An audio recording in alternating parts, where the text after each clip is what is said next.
الصديم الطاوني ما والتمام ممي ما سوي سكر تقرا ولام هفت موراي دم نسي وشا شاري ثران لو جنة يضرام ألا لا لا لا لا لا يا لا لا لا لا ألا لا لا لا لا لا لا لا لا يورايمي. Pour cette table ronde sur la situation dans l'Azawad, qu'on a voulu, d'ailleurs qu'on a bien voulu intituler Azawad 3 ans après la déclaration d'indépendance au Niton, parce que bon, ce serait bien quand même rappeler peut-être que le 6 avril 2012, le MNLA avait déclaré l'indépendance du territoire qu'il a libéré quelques mois, 3 mois, 4 mois après la guerre qu'il avait déclarée justement à l'armée malienne. Donc c'est le conflit armé déclenché le 17 janvier 2012 et le 1er avril 2012, la totalité du territoire de l'Azawad a été libérée par les forces de MNLA. Et le 6 avril, le MNLA avait déclaré l'indépendance de ce territoire. Malheureusement, c'est une déclaration qui n'a pas été suivie des faits dans la mesure où la communauté internationale, a commencé donc par la France surtout, a refusé de reconnaître cette indépendance. Et malheureusement, c'est de là qu'ont commencé beaucoup de problèmes qui nous ont amenés jusqu'à aujourd'hui, c'est-à-dire 3 ans après. Le conflit, le problème demeure entier. Donc aujourd'hui, nous avons ici parmi nous pour parler de cette question quelqu'un qui était dans le mouvement depuis le début, même avant, mais en tout cas qui était engagé dans le MNLA depuis sa création, à savoir Moussa Ekserid, qui aujourd'hui est représentant diplomatique de MNLA auprès de l'Union européenne. Et il est chef de la mission diplomatique de l'Azawad. Et puis à ses côtés, il y a Mahaman Adama Sissé, qui est conseiller à la mission diplomatique de l'Azawad. Justement, donc avec eux deux, bien sûr, on va revenir sur pas mal de questions, mais surtout sur l'actualité qui est donc depuis quelques jours, qui nous apprend énormément de choses, puisque la communauté internationale, notamment Alger, qui est depuis juin 2014, veut jouer un rôle important dans ce conflit, exerce des pressions sur les représentants de l'Azawad afin que ce qu'il a présenté comme accord pour la paix, accord de paix entre le Mali et l'Azawad, puisse être paraphé par notamment la CMA qui refuse de signer. En tout cas, au jour d'aujourd'hui, la CMA, la coordination des mouvements de l'Azawad, refuse de signer ce document. On a du mal, à Madra, de parler d'accord parce que ce n'est pas un accord. C'est une mascarade que certains appellent accord, mais pour nous, c'est un document présenté par l'État algérien qui est rejeté en tout cas par la population de l'Azawad, qui a été d'ailleurs symboliquement brûlé à Kidal. Donc ça montre un peu quelle est l'importance que ce papier, ce document a par rapport à la population. Donc nous, on ne peut pas le qualifier de plus que ça, donc c'est une mascarade. Pour les personnes qui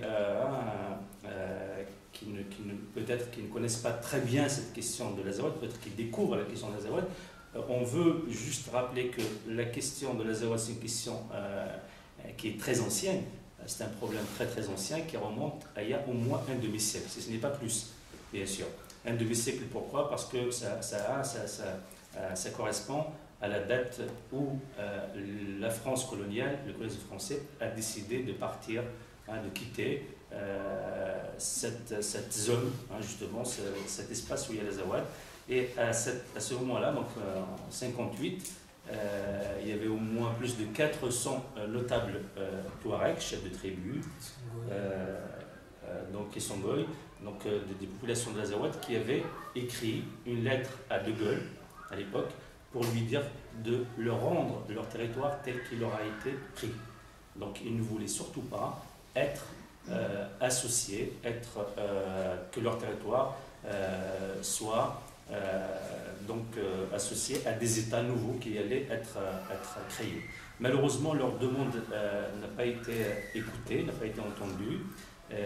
Et très vite, l'indépendance entre guillemets de ces États-là a eu lieu en 60, et en 63 déjà il y a eu les premiers conflits qui ont été dramatiques pour les populations touareg à l'époque, puisque des centaines de personnes ont été assassinées, des centaines de personnes ont été violées, torturées, sans que la communauté internationale lève le petit doigt. Tout cela a poussé les Touaregs, les jeunes Touaregs notamment, à s'exiler, à quitter leur territoire.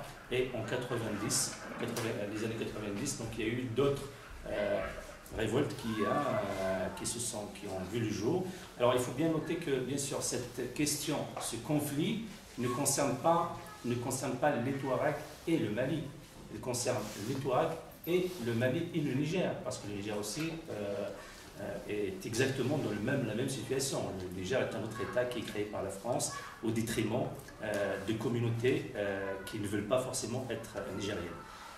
Donc les années 90 ont vu aussi d'autres soulèvements, toujours c'est des soulèvements de populations qui remettent en cause les États qui s'imposent à eux, qui ne respectent pas les droits de l'homme, qui ne respectent pas leurs droits fondamentaux, qui les méprisent. Et ce sont des révoltes, des soulèvements qui ont vu une répression aussi et des exactions atroces. Mais les mouvements armés qui ont pris à l'époque le maquis avaient pris le dessus sur les armées d'ailleurs du Niger et du Mali. Et malheureusement, il y a toujours cet État algérien qui est dans les parages et qui intervient pour essayer d'arranger les choses, de trouver une solution. Et comme par hasard, il fait signer des accords qui n'ont jamais été suivis des faits. Au contraire, ce sont des accords qui permettent donc aux États, que ce soit le Niger ou le Mali, de revenir en force et de réprimer encore davantage les populations. Donc la situation donc des droits de l'homme, de la démocratie de manière générale n'a pas changé, et c'est pour ça que malgré bien sûr différentes démarches pacifiques, différentes démarches de demande de dialogue avec notamment là pour ce cas-là l'État malien, n'ont pas abouti. Donc le MNLA, qui a été créé d'ailleurs fin 2011, a décidé en janvier 2012 de prendre les armes, encore une fois, pour reconquérir sa liberté. Donc c'est très important de savoir que le problème n'est pas né d'hier. C'est pas un problème de narcotrafic ou je sais pas quoi. Ce narcotrafic, c'est un problème qui a été créé justement pour créer la confusion, faire des versions. Donc c'est un problème très très ancien. C'est un problème de souveraineté. C'est un problème de droits fondamentaux, de droits de l'homme, qui sont bafoués par des États qui n'ont aucune légitimité. En tout cas, à Tamazra, c'est ce qu'on a défendu, c'est ce qu'on défend toujours. Ce problème, cette question-là ne concerne pas seulement l'État malien ou l'État nigérien, mais ça concerne tous les États qui ont été créés par la France. L'État algérien est un État colonial, c'est un héritage du colonialisme français, et il se comporte comme un État colonial aujourd'hui. Aujourd'hui, les populations qui dépendent de l'État algérien souffrent de cet État qui se comporte comme un État colonial. Et l'État marocain, l'État mauritanien, ou tout ce cas de l'État tunisien, ils sont tous pareils. Donc, en tout cas, nous à Tamazra, nous sommes dans une logique où, bien sûr, on ne reconnaît aucune légitimité à tous ces États-là qui sont installés en Afrique du Nord. Ce sont des États, pour ceux du Nord, sont des États qui sont au service de l'idéologie arabo-musulmane. Leur but, c'est l'éradication de la majorité. La majorité, c'est quoi? C'est l'âme de cette Afrique du Nord. C'est l'identité nord-africaine. Et quand on veut éradiquer la majorité, ça veut dire qu'on veut transformer ce territoire en un espace qui n'est pas un espace qui ne correspond pas à l'identité de l'Afrique du Nord.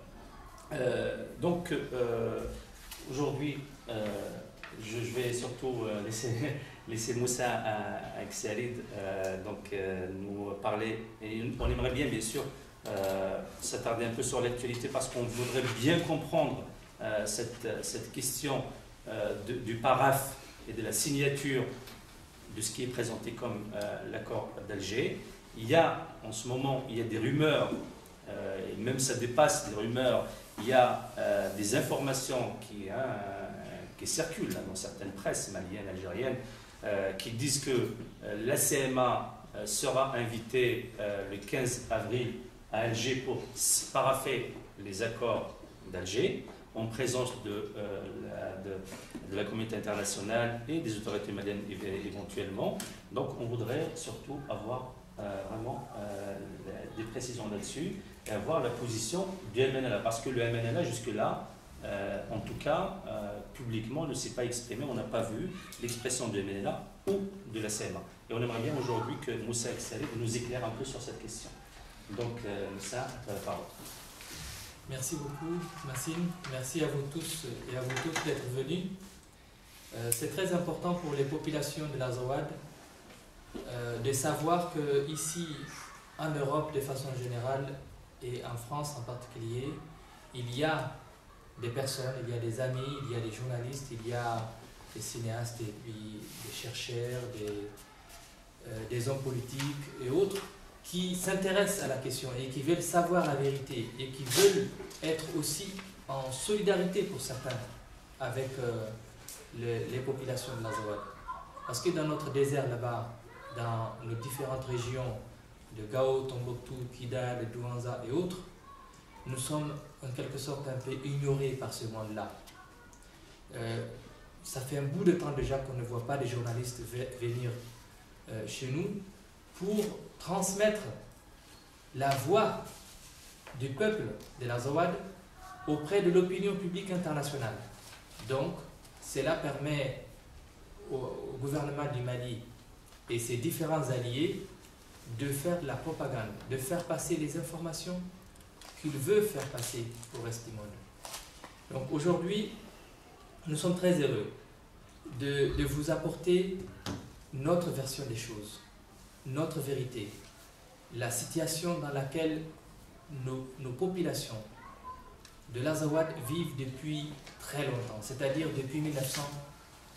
depuis avant 1960, c'est-à-dire la date de l'indépendance du Mali, et surtout à partir de 1960, avec 1963, la première rébellion, ensuite 1990, la deuxième rébellion, 2006, la troisième rébellion, et la révolution populaire de l'Azawad, qui, à mon sens, a commencé en 2012. C'est une révolution populaire qu'on ne peut pas attribuer à une communauté ou à une ethnie ou à un groupe. Ce sont des populations, des femmes, des hommes, de tous les âges, de toutes les couleurs, de toutes les religions, qui ont décidé de prendre leur destin en main, de s'exprimer par tous les moyens possibles. Tu parlais, Massime, tout à l'heure du 17 janvier. Le 17 janvier, nous ne nous sommes pas levés un jour pour prendre les armes. Non. Nous avons répondu à une attaque de l'armée malienne. Le 5 janvier 2012, l'armée malienne le gouvernement du Mali nous a envoyé l'armée. Et comme on dit, la meilleure défense, c'est l'attaque. Nous nous sommes défendus. Et c'est ce que nous avons fait depuis lors jusqu'à maintenant. Il est important de rappeler très succinctement, à mon sens, à mon avis, les origines de cette révolution. D'où sommes-nous partis et où sommes-nous aujourd'hui?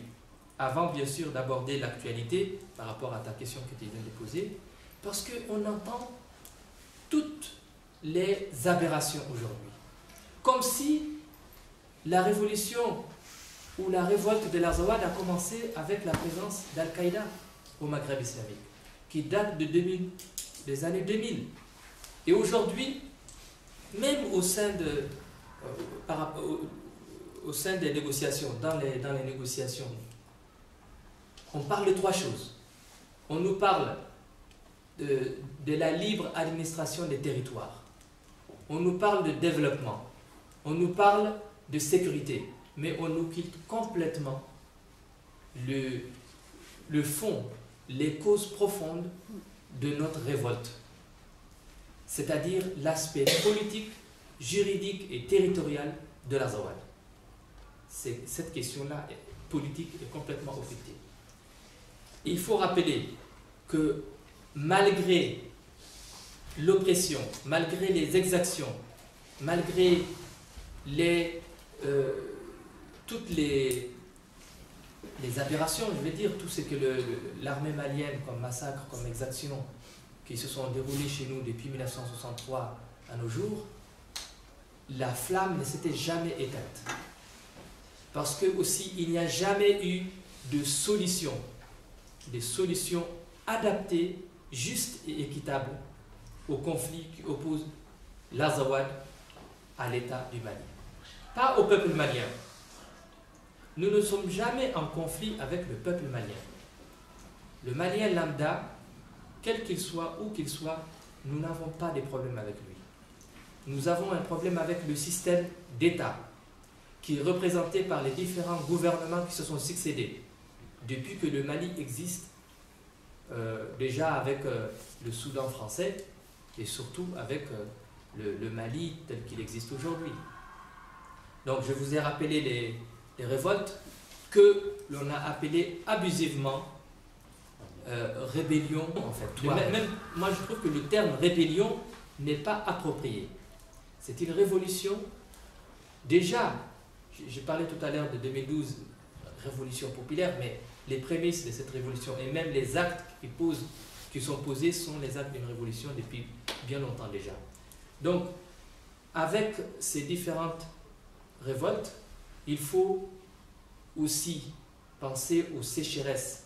Il faut rappeler les différentes sécheresses, donc les difficultés climatiques, notamment en 1973, ensuite 1984, 2010, l'assistance du Mali n'a jamais été vraiment présente. Nous n'avons pas eu l'assistance de l'État qui devait nous protéger contre cela. Nous avons été toujours abandonnés. La population de l'Azawad a toujours été abandonnée. Et rappelez aussi qu'il y a eu une assistance de la communauté internationale qui a été détournée. Les dons de la communauté internationale ont été détournés. Certains ont même parlé des villas de la sécheresse. Ensuite, les conditions de vie des populations. Ceux qui sont partis, Annette et tout ce qui sont partis chez nous, qui connaissent les populations, savent que les conditions n'ont pas changé. Nous sommes encore en train de chercher juste de l'eau potable. Nous sommes en train de chercher de l'herbe, où les villageois sont en train de cultiver avec la daba, comme on dit, sans aucune assistance de l'État, ou on va dire de façon très insuffisante. Parce qu'il y a quelques ONG, avec effectivement aussi quelques présences de temps en temps de l'État, mais de façon très très superficielle. Donc ce sont toutes ces raisons-là qui nous révoltent, qui ne nous permettent pas de rester observateurs de notre propre destin.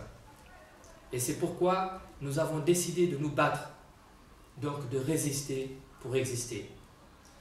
Et quand on nous parle, on résume notre conflit, enfin le conflit qui nous oppose à Bamako, que de la libre administration des territoires, donc administratif, des problèmes administratifs, ou des problèmes seulement de développement, ou des problèmes seulement de sécurité, on dit ce n'est pas juste, ce n'est pas vrai. Ce n'est pas vrai. Et tant qu'on n'aura pas trouvé une solution aux problèmes de fond, aux problèmes politiques, nous y arriverons jamais. Par rapport aussi à un aspect très très important chez nous, c'est que on occulte aussi qu'il y a des braves femmes qui se battent, qui sont orphelines, qui sont veuves pour la plupart d'entre elles, ou qui sont aussi tout simplement ignorées. Leur combat est ignoré. On ne parle quasiment jamais du combat des femmes de l'Azawad. Maintenant, avec les images qu'on arrive à avoir avec Tamazra, avec Siwil et avec jamais l'AFP, mais avec d'autres médias, notamment dans les réseaux sociaux, on commence à voir des images, on commence à comprendre qu'il y a les femmes qui bougent dans la Zawal. Donc l'écho arrive jusqu'ici, mais est-ce que la presse internationale en parle vraiment de façon très timide?